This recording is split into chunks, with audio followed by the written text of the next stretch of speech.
Puducherry ginger hotel அருகே மர்மமான முறையில் இறந்தவர் குறித்து லாஸ்பேட்டை போலீசார் விசாரணை நடத்தி வருகின்றனர்.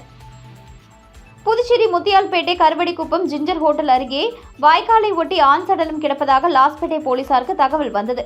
இதனையடுத்து விரைந்து வந்த போலீசார் உடலை கைப்பற்றி பிரேத பரிசோதனைக்காக அரசு மருத்துவமனைக்கு ஆம்புலன்ஸ் மூலம் அனுப்பி வைத்தனர். மேலும் வழக்கு பதிவு செய்து விசாரணை நடத்தி வருகின்றனர். விசாரணையில் 45 வயது மதிக்கத்தக்கவர் என்பது தெரிய வந்துள்ளது. மேலும் மதுபோதையில் வாய்க்காலில் விழுந்து உயிரிழந்தாரா அல்லது யாரேனும் அடித்து வாய்க்காலில் தள்ளி விட்டார்களா என போலீசார் பல்வேறு கோணங்களில் விசாரணை நடத்தி வருகின்றனர். புதுச்சேரி அருகே தடை செய்யப்பட்ட 3ஆம் நம்பர் லாட்டரி விற்ற நபரை போலீசார் கைது செய்தனர். புதுச்சேரி அருகே சின்ன கோட்டக்குப்பம் பகுதியில் கோட்டக்குப்பம் போலீஸ் உதவி சப் இன்ஸ்பெக்டர் மாரிமுத்து தலைமையில் போலீசார் நேற்று ரோந்தில் சென்றனர். அப்பொழுது அங்கு சந்தேகத்திற்கிடமாக நின்று கொண்டிருந்த ஒருவரை மடக்கி பிடித்து விசாரணை நடத்தினர். அதில் அவர் புதுவை செம்படப்பட்டு கிராமத்தை சேர்ந்த சுதாகர் என்பதும் தடை செய்யப்பட்ட 3ஆம் நம்பர் லாட்டரி சீட்டு விற்றதும் தெரியவந்தது. அவரை கைது செய்த போலீசார் அவரிடமிருந்து செல்போன் பணத்தை பறிமுதல் செய்தனர். புதுச்சேரியிலிருந்து திருடப்பட்ட காரினை 300க்கும் மேற்பட்ட சிசிடிவி கேமரா காட்சிகளை ஆய்வு செய்து திருடப்பட்ட காரை விற்பனை செய்வதற்காக வாங்கிய புரோக்கரை கைது செய்து சிறையில் அடைத்தனர். மேலும் காரை திருடிச் சென்ற நபரை போலீசார் தீவிரமாக தேடி வருகின்றனர். புதுச்சேரி சண்முகாபுரம் பகுதியைச் சேர்ந்தவர் சிவபிரகாஷ். இவர் தனது வீட்டின் அருகே காரை நிறுத்திய போது இடவசதி இல்லாததால் தனது காரினை 100 அடி சாலை மேம்பாலம் கீழே நிறுத்திவிட்டு தனது வீட்டிற்கு செல்வது வழக்கம். அதன்படி கடந்த வாரம் 100 அடி ரோடு மேம்பாலம் கீழே காரினை நிறுத்திய சிவபிரகாஷ் மறுநாள் காரை எடுக்க வந்தபொழுது அங்கு கார் இல்லாததை கண்டு அதிர்ச்சி அடைந்த அவர் இதுகுறித்து முதலியார்பேட்டை காவல் நிலையத்தில் புகார் அளித்தார். புகாரின் பேரில் போலீசார் வழக்கு பதிவு செய்து அப்பகுதியில் பொருத்தப்பட்டிருந்த சிசிடிவி காட்சிகளை ஆய்வு செய்தனர். அதில் மர்ம நபர் ஒருவர் காரினை திருடிச் செல்வது பதிவாகியிருந்ததை தொடர்ந்து கார் சென்ற வழித்தடங்களை போலீசார் தடயம் செய்யும் வகையில் புதுச்சேரி முதல் சேலம் வரை அனைத்து சுங்கசாவடி மற்றும் முக்கிய சந்திப்புகளில் உள்ள சுமார் 300க்கும் மேற்பட்ட சிசிடிவி கேமராக்களை ஆய்வு செய்தனர். அதில் சேலம் சுங்கச்சாவடியை கார் கடக்கும் பொழுது காரை திருடிச் சென்ற நபருடன் மற்றொரு நபரும் அமர்ந்து செல்வது சிசிடிவியில் பதிவாகியிருந்தது. அதனைத் தொடர்ந்து 20 புகைப்படங்களையும் ஆதாரமாக கொண்டு அப்பகுதியில் போலீசார் விசாரணை மேற்கொண்ட பொழுது சேலம் பகுதியைச் சேர்ந்த பழைய கார் விற்பனை செய்யும் தொழில் செய்து வரும் தீர்த்தன் என்பது தெரியவந்ததை தொடர்ந்து போலீசார் அவரை சேலத்தில் கைது செய்து புதுச்சேரி அழைத்து வந்து விசாரணை மேற்கொண்டதில் புதுச்சேரியிலிருந்து காரை திருடி வந்தது சேலத்தை சேர்ந்த ரமணா என்பதும் அவர் கடந்த 1 மாதமாக தீர்த்தனுடன் நட்பாக பழகி வந்த நிலையில் கடந்த வாரம் தனது அக்காவின் கார் விற்பனைக்கு உள்ளதாகவும் அதனை விற்பனை செய்து தரும்படி தீர்த்தனிடம் ரமணா கேட்டுக்கொண்டுள்ளார். அதன் அடிப்படையில் தீர்த்தன் ரமணாவிற்கு 30,000 ரூபாய் முன்பணமாக கொடுத்துவிட்டு கார் விற்பனை செய்த பிறகு மீதி தொகையை அளிப்பதாக கூறியதாகவும் அதன் பிறகு ரமணா தன்னை தொடர்பு கொள்ளவில்லை என விசாரணையில் தீர்த்தன் தெரிவித்ததை அடுத்தது தீர்த்தனிடமிருந்து காரை பறிமுதல் செய்த போலீசார் அவரை நீதிமன்றத்தில் ஆஜர்படுத்தி காலாப்பட்டு மத்திய சிறையில் அடைத்தனர். மேலும் காரை திருடிச் சென்ற ரமணா கர்நாடகா பகுதியில் பதுங்கி இருப்பதாக தகவல் தெரிய வந்ததை தொடர்ந்து அவரை போலீசார் கைது செய்யும் நடவடிக்கைகளில் தற்பொழுது தீவிரமாக ஈடுபட்டு வருகின்றனர். கொரோனா பேரிடர் காலத்தில் சுகாதாரத்துறையில் ஒப்பந்த அடிப்படையில் பணிபுரிந்த ஊழியர்களை பணி நிரந்தரம் செய்ய வலியுறுத்தி புதுச்சேரிக்கு பிரதமர் வருகையின் பொழுது கருப்பு ஆடை அணிந்து போராட்டத்தில் ஈடுபடுவோம் என தேசிய மக்கள் முன்னணி அரசுக்கு எச்சரிக்கை விடுத்துள்ளது. புதுச்சேரியில் கொரோனா பேரிடர் காலத்தில் சுகாதாரத்துறையில் பணிபுரிந்த செவிலியர்கள் ஊழியர்களை பணி நிரந்தரம் செய்ய வலியுறுத்தி தேசிய மக்கள் முன்னணி கட்சி சார்பில் ஆலோசனைக் கூட்டம் புதுவை தமிழ்ச்சங்கத்தில் இன்று நடைபெற்றது. தேசிய மக்கள் முன்னணி தலைவர் சுவாமிநாதன் தலைமையில் நடைபெற்ற கூட்டத்தில் பல்வேறு அரசியல் கட்சிகளைச் சேர்ந்தவர்கள் பொதுநல அமைப்பினர் கலந்து கொண்டனர். கூட்டத்தின் முடிவில் செய்தியாளர்களிடம் பேசிய சுவாமிநாதன் மத்திய அரசின் பரிந்துரையின்படி சுகாதாரத்துறையில் உள்ள காலி பணியிடங்களை இந்த ஊழியர்களை கொண்டு நிரப்ப வேண்டும். இந்த நியாயமான கோரிக்கையை வலியுறுத்தி பாரத பிரதமர் புதுச்சேரிக்கு வருகை தரும் நாளில் தேசிய மக்கள் முன்னணி சார்பில் நாங்கள் அனைவரும் கருப்பு நிற ஆடை அணிந்து எங்களது பலத்த எதிர்ப்பை பதிவு செய்வோம் என்றார். மத்திய பாஜக அரசை கண்டித்து புதுச்சேரியில் அகில இந்திய கிறிஸ்தவ முன்னேற்றக் கழகம் சார்பாக சுதேசி மில் அருகே கண்டன ஆர்ப்பாட்டம் நடைபெற்றது. நாடு முழுவதும் தொடர்ந்து கிறிஸ்தவர்கள் மீது நடத்தப்படும் தாக்குதலுக்கு எந்தவித நடவடிக்கையும் எடுக்காமல் துணை போவதாக பாஜக அரசு மீது அகில இந்திய கிறிஸ்தவ முன்னேற்றக் கழகம் குற்றம் சாட்டி புதுச்சேரி சுதேசி மில் அருகே கண்டன ஆர்ப்பாட்டம் நடைபெற்றது.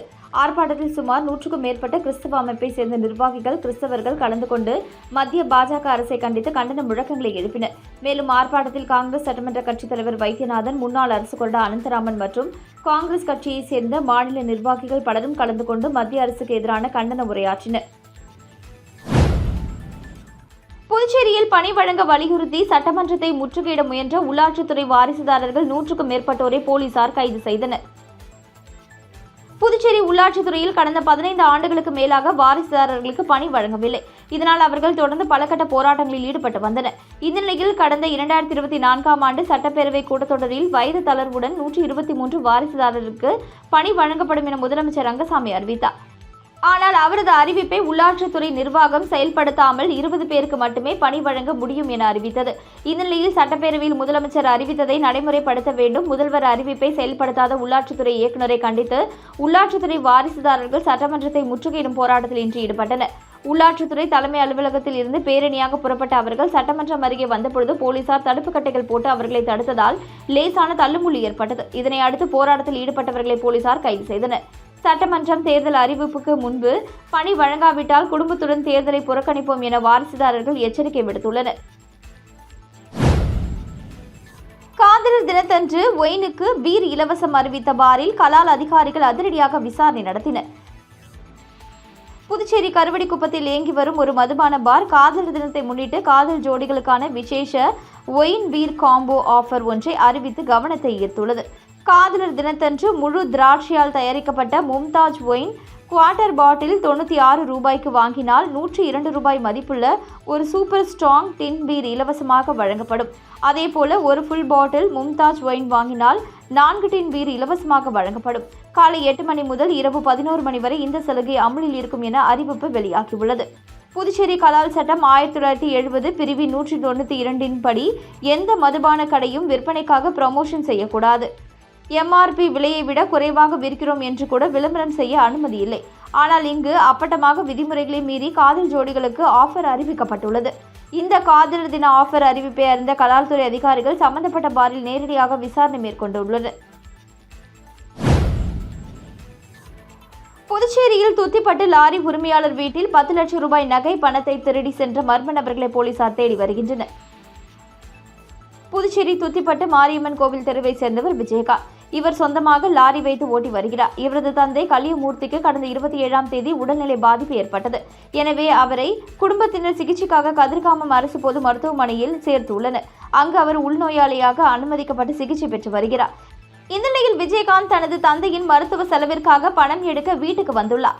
அப்பொழுது வீட்டின் அலமாரியை திறந்து பார்த்தபொழுது அதில் வைத்திருந்த 7.5 சவரன் நகை மற்றும் 80,000 ரூபாய் பணத்தை காணவில்லை. இதனால் அதிர்ச்சியடைந்த அவர் வீடு முழுவதும் தேடி பார்த்தார், கிடைக்கவில்லை. விஜயகாந்த் குடும்பத்தினர் வழக்கமாக வெளியே செல்லும் பொழுது வீட்டின் முன் உள்ள மேட்டின் அடியில் வீட்டு சாவியை வைத்து செல்வது வழக்கம். இதை நோட்டமிட்ட மர்ம நபர்கள் யாரோ சாவியை எடுத்து வீட்டை திறந்து நகை பணத்தை திருடிச் சென்றது தெரிய வந்தது. அவற்றின் மதிப்பு 10 லட்சம் ரூபாய் இருக்கும் என கூறப்படுகிறது. இதுகுறித்து அவர் சேதராப்பட்டு காவல் நிலையத்தில் புகார் தெரிவித்தார். புகாரின் பேரில் சேதராப்பட்டு போலீசார் வழக்கு பதிவு செய்து விசாரணை நடத்தி வருகின்றனர். வில்லியனூரில் 36 லட்சம் ரூபாயில் மேம்பாட்டு பணிகளை எதிர்க்கட்சித் தலைவர் சிவா தொடங்கி வைத்தார். புதுவை பொதுப்பணித்துறை பொது சுகாதார கோட்டத்தின் குடிநீர் பிரிவு மூலம் ஒதியம்பட்டு மற்றும் வி மணவெளி கிராமத்தில் தலா 11 லட்சம் ரூபாயில் 2 கிராமங்களில் உள்ள நீர் உந்து நிலைய வளாகத்தில் புதிய குடிநீர் சுத்திகரிப்பு நிலையம் அமைக்கப்பட உள்ளது. மேலும் வசந்தர் நகர் விரிவாக்கம், திருக்காமேஸ்வரர் நகர் விரிவாக்கம் பகுதியில் உள்ள அருணாச்சலம் நகரில் 13,90,000 ரூபாயில் புதிய சாலை அமைக்கும் பணியை, தில்லை நகர் VIP கார்டன் பகுதியில் உள்ள குறுக்கு தெருக்களில் 8,20,000 ரூபாயில் புதிய சிமெண்ட் சாலை அமைக்கும் பணி என மொத்தம் 35,90,000 ரூபாயில் மேம்பாட்டு பணிகள் மேற்கொள்ளப்படுகிறது. இந்த பணிகளுக்கான பூமி பூஜை நிகழ்ச்சி இன்று காலை நடந்தது. இதில் தொகுதியின் MLAவும் எதிர்க்கட்சித் தலைவருமான சிவா பூஜை செய்து பணிகளை தொடங்கி வைத்தார். தொடர்ந்து ஆதிதிராவிட நலத்துறை மூலம் 16 பயனாளிகளுக்கு 1,40,000 ரூபாயில் தொடர் நோய் நிதி உதவிக்கான அடையாள அட்டையை பயனாளிகளிடம் வழங்கினார். இந்த நிகழ்ச்சியில் துறை அதிகாரிகள், தொகுதி திமுக நிர்வாகிகள் உட்பட பலர் கலந்து கொண்டனர். வில்லியனூர் தொகுதியில் சுகாதார பிரச்சினைகள் குறித்து LJK தலைவர் ஜோஸ் சார்லஸ் ஆய்வு செய்தார். புதுச்சேரி வில்லியனூர் தொகுதிக்கு உட்பட்ட ஆத்துவாய்க்கால்பட்டு கிராமத்தில் நிலவி வரும் மோசமான சுகாதார சூழ்நிலை குறித்து தகவல் அறிந்த லட்சிய ஜனநாயக கட்சியின் தலைவர் ஜோஸ் சார்லஸ் மார்டின் நேரில் சென்று ஆய்வு மேற்கொண்டார். ஆய்வின் பொழுது அப்பகுதி முழுவதும் குப்பை தேக்கம், கால்வாய்கள் அடைப்பு, கொசு தொல்லை மற்றும் துர்நாற்றம் காரணமாக பொதுமக்கள் பெரிதும் பாதிக்கப்பட்டு வருவது கண்டறியப்பட்டது. நீண்ட நாட்களாக இந்த பிரச்சனைகளால் அவதிப்பட்டு வரும் மக்கள் உடனடி நடவடிக்கை எடுத்து பகுதியை சுகாதார ரீதியாக மேம்படுத்த வேண்டும் என தலைவரிடம் கோரிக்கை வைத்தனர். இதற்கு பதிலளித்த LJK தலைவர் ஜோஸ் சார்லஸ் மார்டின் சம்பந்தப்பட்ட அதிகாரிகளிடம் உடனடியாக எடுத்துரைத்து இப்பகுதிக்கான நிரந்தர தீர்வுகள் காண நடவடிக்கை எடுக்கப்படும் என பொதுமக்களிடம் உறுதியளித்தார். இந்த ஆய்வின் பொழுது LJK பொதுச் செயலாளர் ரமேஷ், கட்சி நிர்வாகிகள் மற்றும் அப்பகுதி மக்கள் பலர் கலந்து கொண்டனர். பிள்ளையார்குப்பம் அருள்மிகு ஸ்ரீ கூத்தாண்டவர் திருக்கோவிலில் சட்டமன்ற உறுப்பினர் சாய்ஜி சரவணகுமார் ஆய்வு மேற்கொண்டு விரைந்து பணியை முடிக்குமாறு கேட்டுக்கொண்டார். புதுச்சேரி மாநிலத்தில் மிகவும் பிரசித்தி பெற்ற பரிகார ஸ்தலமாக விளங்கும் பிள்ளையார்குப்பம் அருள்மிகு ஸ்ரீ கூத்தாண்டவர் திருக்கோவில் திருப்பணிக்கான பூமி பூஜை விழா கடந்த ஜூன் மாதம் நடைபெற்றது. இதனைத் தொடர்ந்து கடந்த ஆகஸ்ட் மாதம் இறுதியில் வாசக்கால் வைக்கும் நிகழ்ச்சி நடைபெற்றது. இதனைத் தொடர்ந்து முக்கிய நிகழ்வாக ஆலயத்திற்கு தளம் அமைக்கும் பணி அக்டோபர் 2ஆம் தேதி நடைபெற்றது. இந்நிகழ்ச்சியில் சட்டமன்ற உறுப்பினர் சாய்ஜி சரவணகுமார் கலந்து கொண்டு தலம் பூஜை செய்து பணியினை தொடங்கி வைத்தார். இந்நிலையில் சட்டமன்ற உறுப்பினர் சரவணகுமார் வருகின்ற மார்ச் 8ஆம் தேதி கூத்தாண்டவர் கோவிலில் கும்பாபிஷேகம் நடைபெறவுள்ள நிலையில் அதன் பணிகளை எவ்வாறு நடைபெறுகிறது என்பது குறித்து திடீர் ஆய்வு மேற்கொண்டு பணிகளை விரைந்து முடிக்க வேண்டுகோள் விடுத்தார். மேலும் கும்பாபிஷேக விழாவில் மத்திய அமைச்சர், புதுச்சேரி முதல்வர் உள்ளிட்ட பல்வேறு முக்கிய பிரமுகர்கள் கலந்து கொள்ள இருப்பதாக சட்டமன்ற உறுப்பினர் சாய்ஜி சரவணகுமார் தெரிவித்துள்ளார். போக்குவரத்து நெரிசலை கட்டுப்படுத்த நடவடிக்கை வேண்டி லட்சிய ஜனநாயக கட்சி நிறுவன தலைவர் ஜோஸ் சார்லஸ் மார்டின் டிஐஜியிடம் மனு அளித்தார். புதுச்சேரியில் நாளுக்கு நாள் போக்குவரத்து நெரிசல் அதிகரித்து வரும் நிலையில் போக்குவரத்து நெரிசலை கட்டுப்படுத்த பல்வேறு முக்கிய சாலைகளை ஒரு வழி பாதையாக மாற்ற வேண்டும், சாலைகளின் நடுவே நிரந்தர தடுப்புகளை அமைக்க வேண்டும் உள்ளிட்ட பல்வேறு விஷயங்களை நடைமுறைப்படுத்த கோரி லட்சிய ஜனநாயக கட்சி நிறுவன தலைவர் ஜோஸ் சார்லஸ் மார்டின் புதுச்சேரி டிஐஜி சத்யசுந்தரத்தை காவல்துறை தலைமையகத்தில் நேரில் சந்தித்து மனு அளித்தார். பொதுமக்களிடமிருந்து போக்குவரத்து நெரிசலை கட்டுப்படுத்த வேண்டும் என கோரி லட்சிய ஜனநாயக கட்சி மற்றும் தேசிய மக்கள் மன்றத்திற்கு பல்வேறு கடிதங்கள் வந்த நிலையில் நடவடிக்கை எடுக்கப்பட்டுள்ளது. சம்பளம் கேட்டு போராட்டத்தில் ஈடுபட்ட கூட்டுறவு நூற்பாலை ஊழியர்கள் ஒருமையில் பேசி மேலாண் இயக்குநரை ஊழியர்கள் சிறைப்பிடித்து போராட்டத்தில் ஈடுபட்டதால் பரபரப்பு ஏற்பட்டது. காரைக்காலில் மேல ஓடுதுறையில் இயங்கி வரும் ஜெயபிரகாஷ் கூட்டுறவு நூற்பாலையில் 300க்கும் மேற்பட்ட தொழிலாளர்கள் பணியாற்றி வருகின்றனர். கடந்த 3 மாதமாக தொழிலாளர்களுக்கு சம்பளம் வழங்கவில்லை என்று கூறப்படுகிறது. இதனால் குடும்பத்தை நடத்த முடியாமல் வறுமையில் உள்ளதாக பலமுறை எடுத்துக் கூறியும் நடவடிக்கை எடுக்கவில்லை என்பதால் இன்று நகராட்சி அலுவலகத்தை தொழிலாளர்கள் முற்றுகையிட்டு போராட்டத்தில் ஈடுபட்டனர். அப்பொழுது அங்கு வந்த நகராட்சி ஆணையரும் நூற்பாலை மேலாண் இயக்குநராக கூடுதல் பொறுப்பு வகித்து வரும் சுபாஷிடம் இதுகுறித்து புகார் அளித்தனர். ஆணையர் சுபாஷ் தொழிலாளர்களை ஒருமையில் பேசியதாக கூறப்படுகிறது.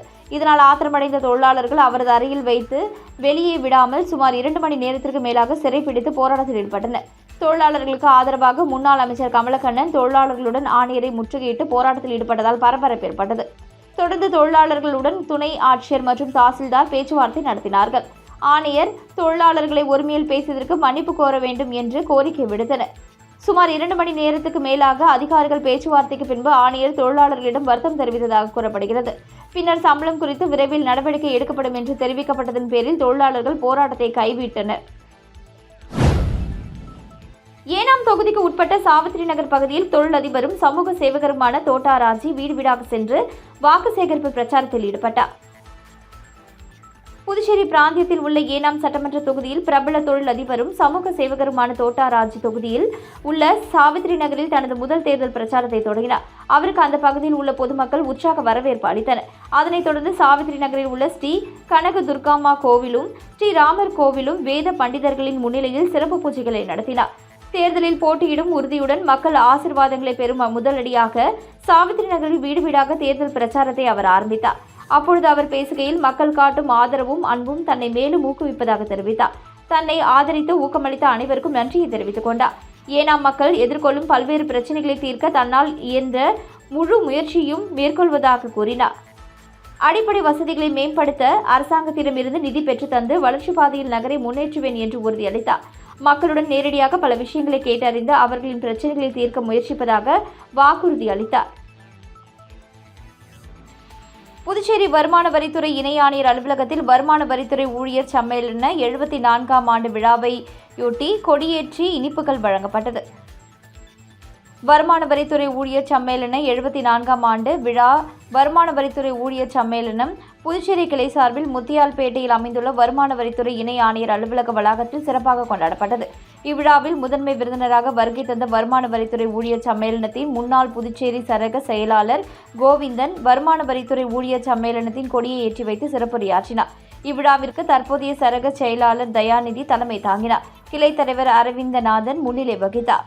மேலும் இவ்விழாவில் வருமான வரித்துறை அதிகாரிகள் சங்கத்தின் தலைமை அலுவலக பொறுப்பாளர் தோழர் செங்கூட்டுவன், அதிகாரிகளின் சங்க செயலாளர் தோழர் கணேசன், தலைவர் தோழர் சந்தோஷ்குமார் மற்றும் வருமான வரி அதிகாரிகளின் சங்கம் மற்றும் வருமான வரித்துறை ஊழியர் சம்மேளனத்தை சேர்ந்த தோழர்கள் அனைவரும் கலந்து கொண்டு விழாவினை சிறப்பித்தனர். இவ்விழாவில் சங்கத்தின் வளர்ச்சி, ஒற்றுமை மற்றும் உரிமைகள் குறித்து உரைகள் நிகழ்த்தப்பட்ட சங்கத்தை போற்றி வாழ்த்தி கோஷங்கள் எழுப்பப்பட்டன. நன்றி உரை கிளை செயலாளர் மற்றும் பொருளாளர் தோழர் பிரின்ஸ் அபிஷேக் வழங்கினார். சட்டமன்ற தேர்தலை முன்னிட்டு கதிர்காமம் தொகுதி பாஜக நிர்வாகிகள் ஆலோசனைக் கூட்டம் ஊடகப் பிரிவு மாநில தலைவர் நாகேஸ்வரன் ஏற்பாட்டில் நடைபெற்றது. புதுச்சேரி பாரதிய ஜனதா கட்சி உழவர்கரை கதிர்காமம் சட்டமன்ற தொகுதி தேர்தல் ஆலோசனைக் கூட்டம் மாநில ஊடகத் தலைவர் நாகேஸ்வரன் ஏற்பாட்டின் பேரில் தொகுதி தலைவர் தினேஷ் தலைமையில் நடைபெற்றது. இதில் சக்தி கேந்திர பொறுப்பாளர்கள், பூத் தலைவர்கள் மற்றும் கதிர்காமம் தொகுதியைச் சேர்ந்த முக்கிய நிர்வாகிகள் கலந்து கொண்டனர். சிறப்பு அழைப்பாளர்களாக மாநில பொதுச் செயலாளர் லட்சுமி நாராயணன், உழவர்கரை மாவட்ட தலைவர் உலகநாதன், தேர்தல் ஒருங்கிணைப்பாளர் உமாபதி, மாநில செயற்குழு உறுப்பினர் முருகன், தொகுதி பொறுப்பாளர் சந்துரு, மாவட்ட துணைத் தலைவர் ஜெகதீசன் ஆகியோர் கலந்து கொண்டு சிறப்புரையாற்றினர். மேலும் தொகுதி பொதுச் செயலாளர்கள் அண்ணாமலை, அருணன், பிரபு உள்ளிட்ட பல்வேறு நிர்வாகிகளும் கூட்டத்தில் பங்கேற்றனர். கூட்டத்தில் வரவிருக்கும் 2026 சட்டமன்ற தேர்தலை முன்னிட்டு அனைத்து கிளைகளிலும் மக்கள் சந்திப்பு, தெருமுனை பிரச்சாரம் மேற்கொள்வது, மத்திய மற்றும் மாநில அரசின் திட்டங்களால் பயன்பெற்ற பயனாளர்களை நேரடியாக சந்தித்து தேசிய ஜனநாயக கூட்டணிக்கு ஆதரவு திரட்டுவது என தீர்மானங்கள் நிறைவேற்றப்பட்டன.